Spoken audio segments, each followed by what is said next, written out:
Lady DJ అమ్మాయిలు వచ్చేశారు. ఇక డీజే టిల్లుకి చిల్లే. పూర్తి వివరాలకు చదవండి రేపటి Sakshi Hyderabad edition. Doctor B R Ambedkar Konaseema జిల్లా ఐనవిల్లిలో టీడీపీ జనసేన నేతలు బాహాబాహికి దిగారు. ఐనవిల్లి మండలం కొండకుదురులో జనసేన నేతలు అక్రమంగా ఇసుక రీచ్ నిర్వహిస్తున్నారు. జనసేన నేత ఇసుక చోరీని టీడీపీ నాయకులు అడ్డుకోవడంతో ఇరు వర్గాల మధ్య వాగ్వాదం జరిగింది. ఘటనా స్థలానికి వెళ్లిన వీఆర్ఓపై జనసేన నేతలు దురుసుగా ప్రవర్తించారు. వీఆర్ఓను తోసేశారు. ఈ ఘటనపై వీఆర్ఓ జనసేన నేతలపై పోలీస్ స్టేషన్లో ఫిర్యాదు చేశారు.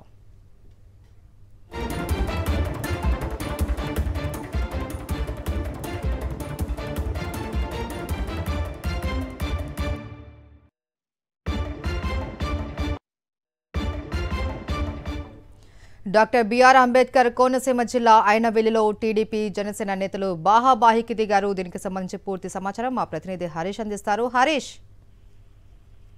మహేశ్వరి, గోదావరి తీరంలో ఉభయ గోదావరి జిల్లాలతో పాటు డాక్టర్ బిఆర్ అంబేద్కర్ కోనసీమ జిల్లాలో ఎక్కడ గోదావరి తీరున ఉచిత ఇసుక పేరు మీద అక్కడ కొంత దందా జరుగుతుందని చెప్పాలి. అడ్డగోలుగా ఇసుకను తరలించేస్తున్నారు. స్థానిక ప్రజాప్రతినిధుల ప్రాబల్యంతో ఇసుక అక్రమ రవాణా విపరీతంగా జరుగుతుంది. కోట్లాది రూపాయల టర్నోవర్ కేవలం ఇసుక మీద జరుగుతుంది. కొన్ని చోట్ల ఉచిత ఇసుక తీసుకోవడానికి ఇంటి నిర్మాణానికని ట్రాక్టర్లు రావడం, దాన్ని 4-7 వేలకు ట్రాక్టర్లు అమ్ముకోవడం జరుగుతుంది.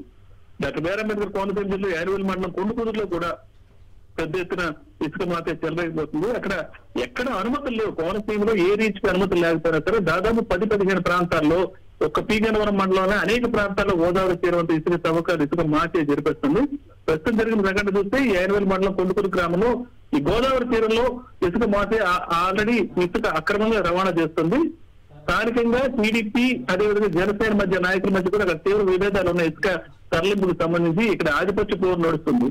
ఈ నేపథ్యంలోనే ఇక్కడ ఇసుక అక్రమంగా తరలించడంతో అక్కడ వెళ్తున్న ట్రాక్టర్ ఆపడానికి వీఆర్ఓ రావడం, ఈ ఇరు వర్గాలు గొడవపడి ఆ ట్రాక్టర్ ఆపడానికి ఎవరైతే వచ్చారో వీఆర్ఓని అతను కూడా నెట్టేయడం జరిగింది. దాంతో అక్కడ పోలీసులు కంప్లైంట్ చేసే పరిస్థితి ఏర్పడింది.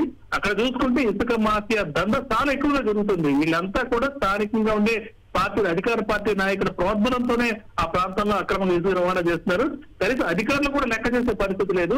మరోవైపు ఎన్జిటి గైడ్ లైన్స్ కానీ సిఆర్జెడ్ పరిధిలో కూడా ఎక్కడ తవ్వకాలు జరపకూడదని తెలిసినా సరే కోస్టల్ రెగ్యులేటరీ జోన్ లో కనీసం 500 మీటర్ల దూరంలో గోదావరి తీరాలు జరపకూడదన్నా సరే అక్కడ కూడా విస్తృతంగా జరుగుతున్నారు. మరోవైపు ఆక్విడక్ట్ అతిపెద్ద నిర్మాణం గన్నవరంతో పాటు అనేక ప్రాంతాలకు తాగునీరు అందించే ఆక్విడక్ట్ సెక్టర్ కూడా ఈ ఇసుక అక్రమ తవ్వకాలు భారీగా జరుగుతున్నాయి. ఇంత జరుగుతున్నా సరే కోనసీమ జిల్లాలో అధికారులు పెద్దగా పట్టించుకున్న పరిస్థితి ఎక్కడ కనిపిస్తుంది.